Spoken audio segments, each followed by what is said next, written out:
for the beer. Go.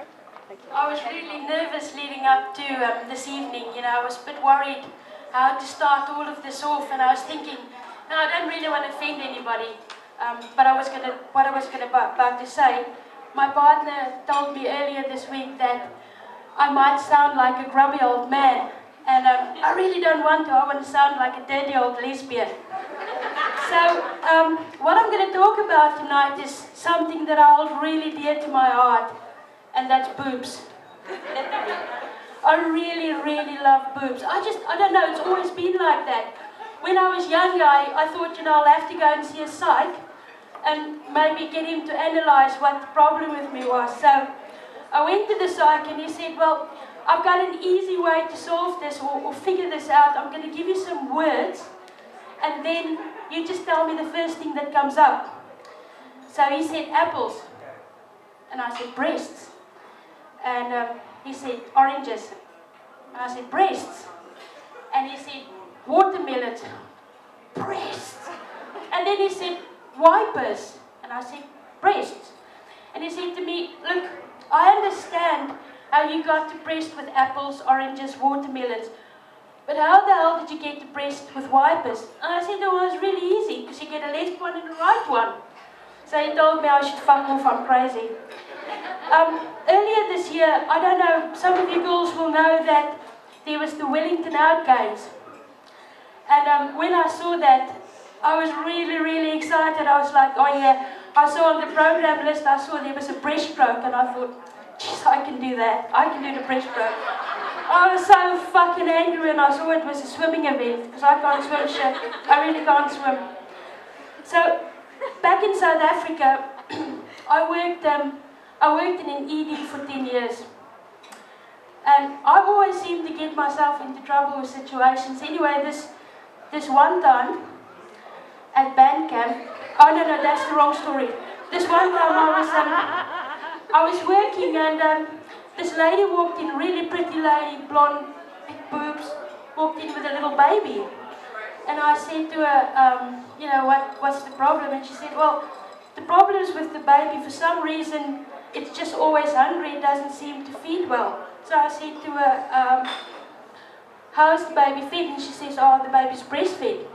So I took her into a cubicle and I asked her to just remove the top part of her clothes so I could have a look at the boobs and see if there was anything wrong with the baby not feeding well. So I did a thorough examination. You know, I felt it, squeezed it, felt if it was hard or swollen or warm or red or painful, squeezed the nipples to see if there was any milk coming out. And after about 10 minutes, I said to her, it's clear now, I see what the problem is. You have no milk. And she looked at me and she said, yes, I know that. You see, the thing is, I'm just a nanny. The mum's in the room filling in the form. But I'm so glad I came. You know, when I was talking about this, it just sort of reminded me of another story. An ED, you know, you get fucking funny people. I don't know. People just don't think. This, unfortunately, has got nothing to do with boobs, but man, this guy made a boob of himself. This guy came walking in and he said that he had bleeding hemorrhoids, so piles, for those people who don't know. And I took him into the cubicle and I said to him, mate, take off your pants and your underpants so we can have a look. So, out of respect, I turned my back and I gave him some privacy to take his clothes off. And I just heard this grunting, moaning sound behind me. I was like, what the fuck's up with this guy? Anyway, so I waited a little bit and I turned around and he was sitting with his legs spread wide open trying to pull something off that was stuck between his legs. So this guy, in his infinite wisdom, took a big ass overnight pad, napkin, sanitary napkin, and rather than just pulling the strip off, turning the adhesive around, putting it on his underwear, no, he just stuck it right there.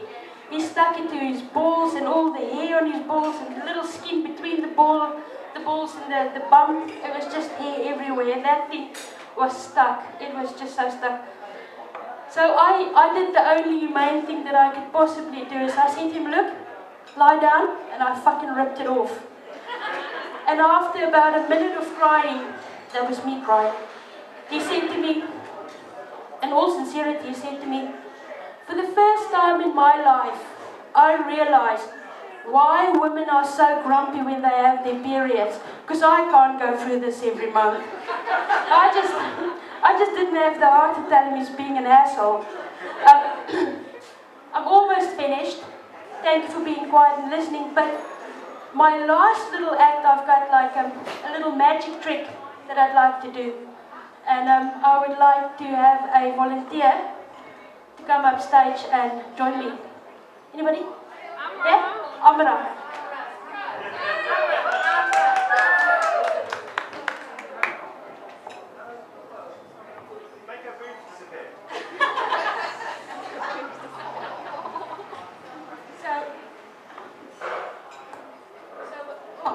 What I'm going to do is, fuck it, I'll just hold it. You'll have to put this down. Now what you have to do, Amra, is, I'll give you $10. I'm going to give you a nipple stand without touching your boobs. Are you right with that? So put your bag down. No, I'm not touching you. I'll give you $10 if I touch you. Just a bit. So stand up straight, a little bit closer. Put your arms around your back. Yeah? Close your eyes. Close your eyes. I just lied. Yes, your $10.